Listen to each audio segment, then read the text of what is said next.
Ebusia the Kwawu Business Forum no the second edition no and the course na President Mahama and all the government entourage no ekopie mu Kwawu na Afenyo Markin as the minority leader ono so kopie mu Kwawu obi na no man platforms Afenyo Markin nkasa na Afenyo Markin nkasa no di tudwa se time na President Mahama vice president no na ni business struggle na one ne partner ekohu vice president Mahama and son of president no then vice president Mahama Emma obua wo Emma omu business no ejina omu business no engu no video no hamebo akire mu no this ansem we tudwa okwu na uko social media amanfo ka say oh okay into president Mahama time no vice president no into wetime bua wo ma wo business ejina ya engu na mo de mo ba power no be a lot of amanfo aduma including banks a lot of banks say amanfo be bre nyuma na Afenyo Markin de nsem tudwa wie no president Mahama nso kasai o kasafa asem na Afenyo Markin kai no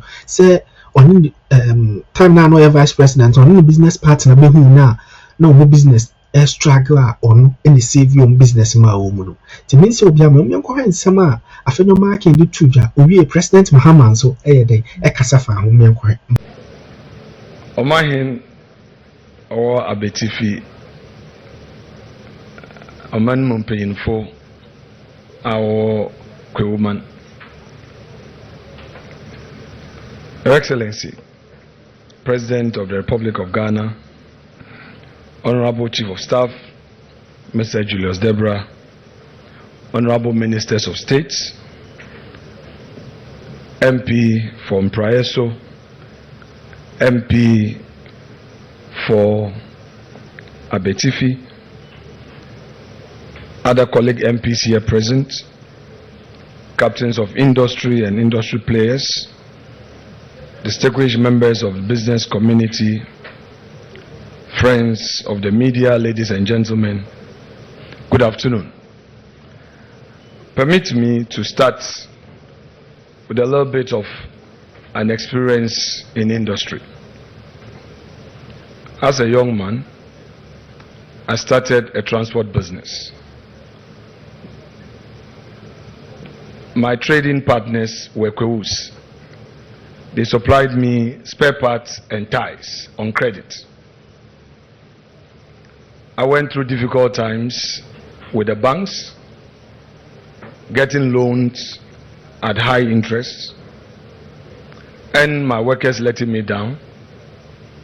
I recall a situation where at Guinness, Ghana, where I was transporting their drinks, at the end of a month, they would deduct all the losses I've made, and then my check was just too small to even pay my loan.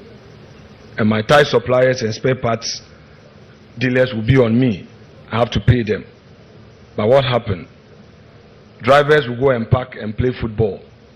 They will park and steal some of the drinks and sell. At Awaso, where I was running the bauxite business, drivers will park, they don't care. At a point I had to bring an expert from Canada to assist me. Though we had a transport manager, but the Obroni's face did a change for us, and I had to pay dollars. I remember my days at the weekend court because I had to pay SNET and I was defaulting, and the workers did not really care, and they would even go and report you that you've not paid their SNET, and they will use their union to do aluta. The businessman is really suffering. And I also recall when there was a change of government in 2008 and the new government came into office, I was running from Bupe, Aplao to Bupe. We pick gypsum from Tablibo in Togo, go to Aplao, drop some for diamond cement, and continue to Bupe. And then at each point, axle load, they would deliberately stop my trucks, and other trucks would be passing because they said that boy is an MPP boy.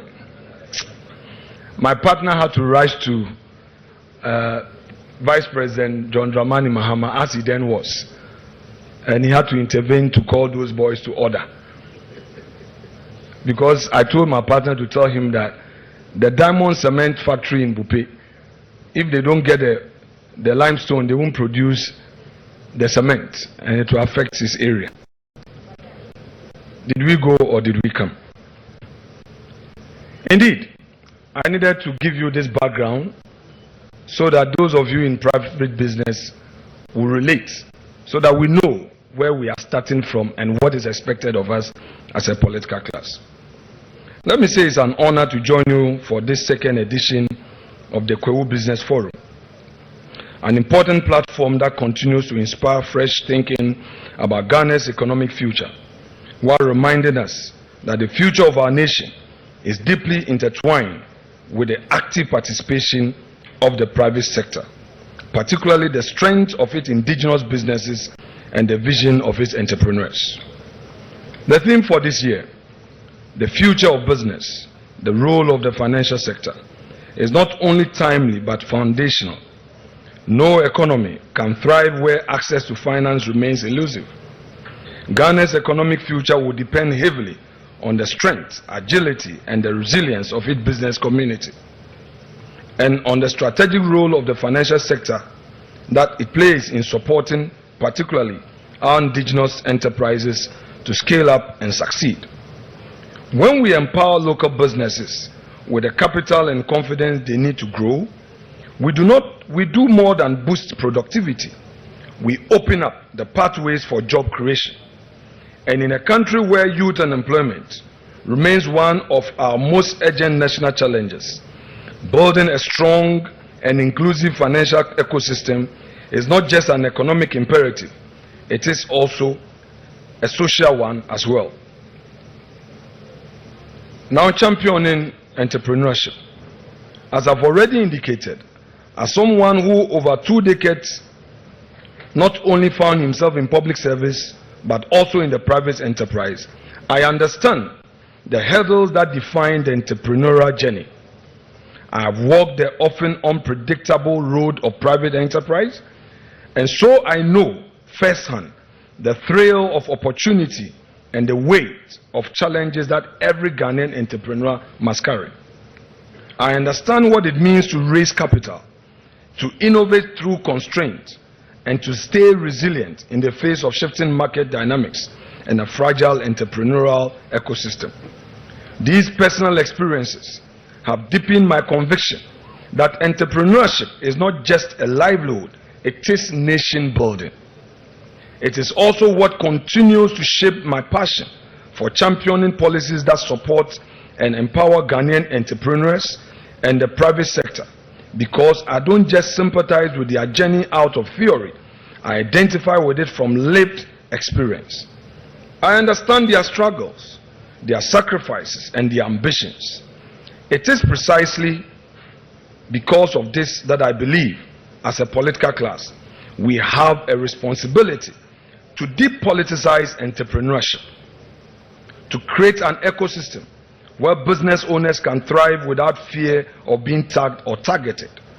We must celebrate enterprise and actively cultivate an environment where hard work and creativity is rewarded.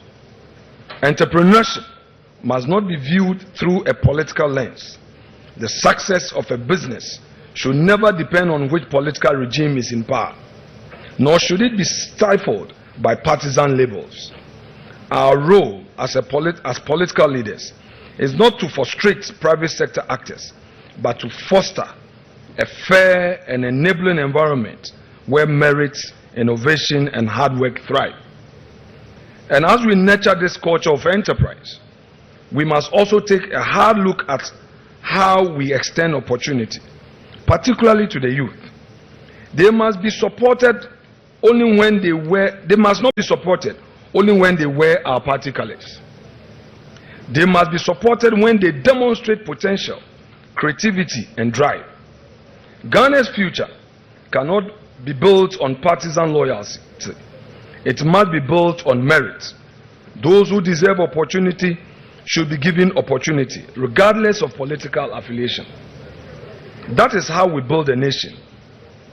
That is how we create competition. And that is how we create progress in a nation. I believe that the time has come for Ghana to consider establishing a national orientation program built around these values, one that instills a renewed sense of civic responsibility, discipline, hard work, and enterprise in our national psyche. We must deliberately shape a new Ghanaian mindset, one that values hard work over shortcuts, merit over connections. But I'd like to make my last comment on the issue the minority leader raised. And it's not only him. There are several businessmen who have told me that one of the major hindrances they face in business is not even capital. It is getting trusted people to work with. If somebody comes to work for you, he thinks that your business is a platform for him also to build his business. And it's not only him who has had that experience. I've had it too. I bought a bus for a relative to run transport business so that he can look after the family at home and stop disturbing me on my small parliamentary salary. And they gave it to a driver who was a relative. Good driver though. The first thing he did was he went and put a carrier on the bus. And anytime you saw the bus had more load on top of it than in the bus. And so what happened? The axle broke down. And it was the most regrettable experience in my life. When the axle broke down, they came to me to buy a new axle. So the reason for buying the bus had been defeated. Anytime the bus broke down, they would come to me to come and repair it. And it was costing me more to repair the bus than if I had just been momoing the money to them. But you know what happened? This driver used to live in the family house. While he was driving the bus, he procured the land. He started to build a house.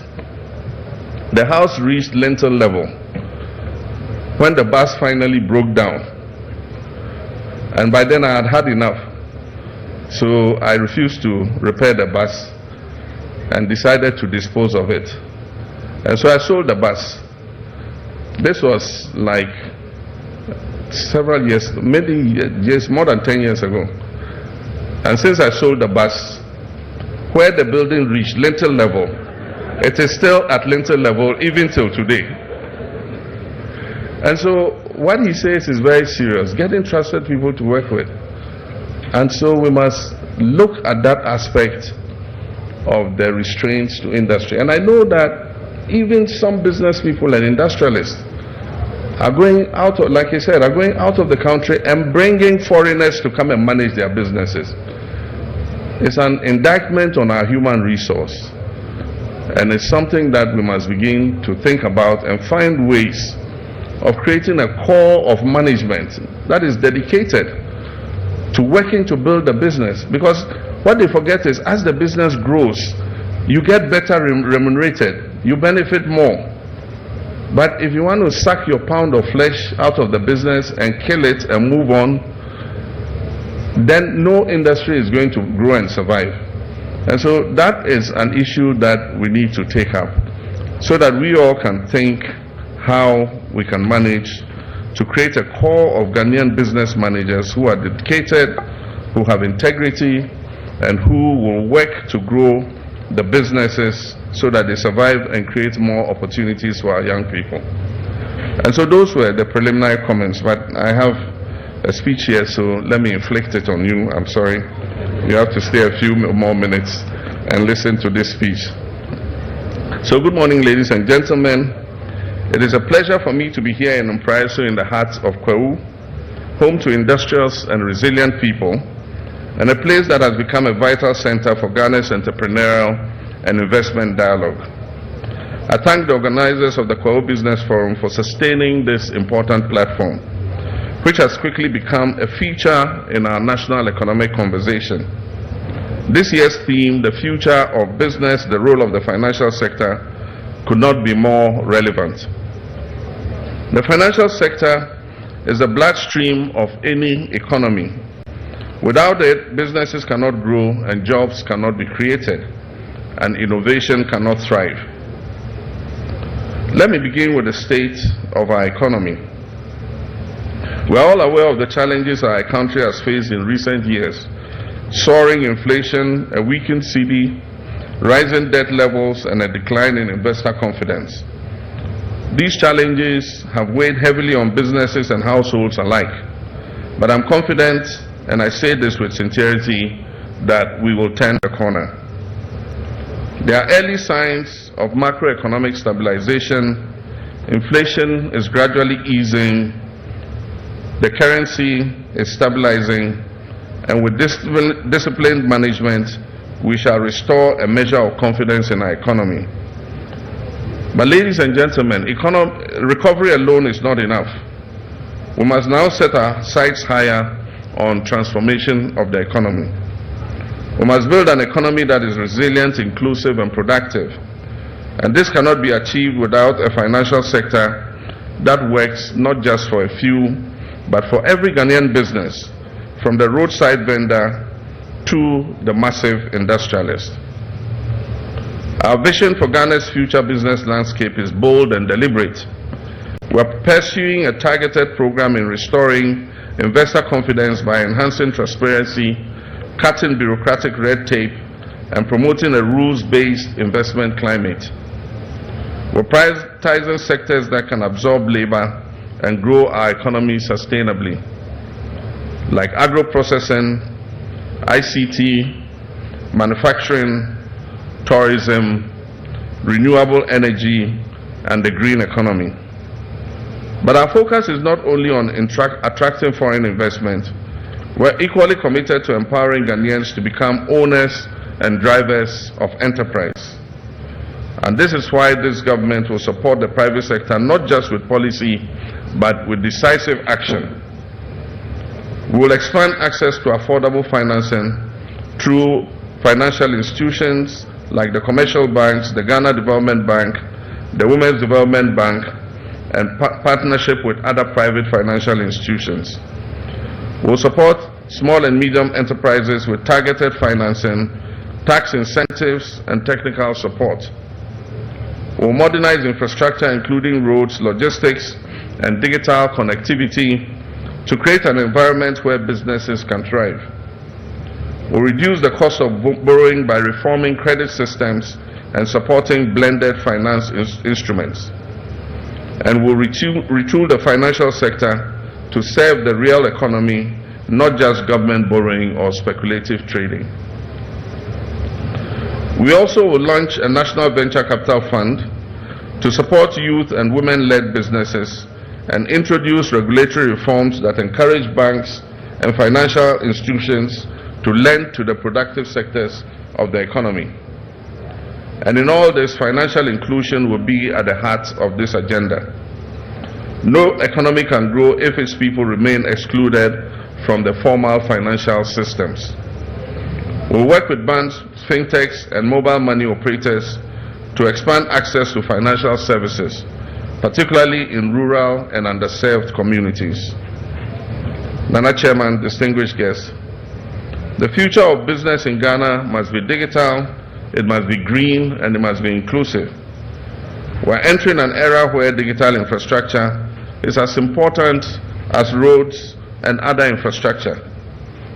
As part of our 24-hour economy strategy, we'll create the conditions through reliable electricity supply, logistics, and public safety for businesses to operate around the clock. This will boost productivity, create jobs, and expand opportunities across the country. But in trying to transform our country, an important ingredient is the requirement of skills.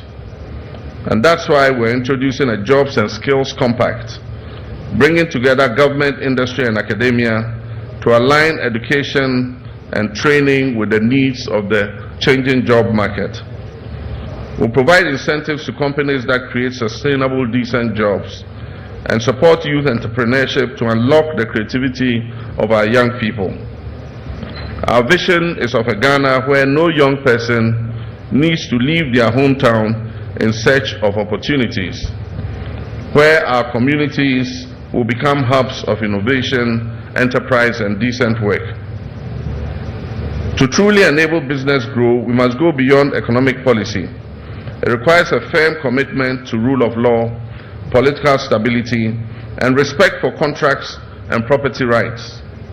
It also requires a responsive, corruption-free public service that sees the private sector not just as a source of revenue, but as a partner in development. And that is why forums like these are important.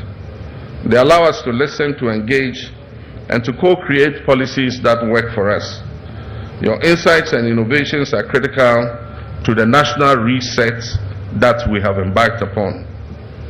Ladies and gentlemen, Nana Chairman, in conclusion, the future of Ghana will not be determined by government alone. It will be determined by our ability to build partnerships between the state and private sectors, between finance and innovation, and between leadership and the people. The Kwao Business Forum is more than just an event. It is a call to action. And so let us work together to build a Ghana that is competitive, productive, and inclusive, and a Ghana that creates opportunities for all. And so on this note, it's my honor and privilege to declare the 2025 Kwao Business Forum duly open. Thank you, and may God bless our homeland, Ghana.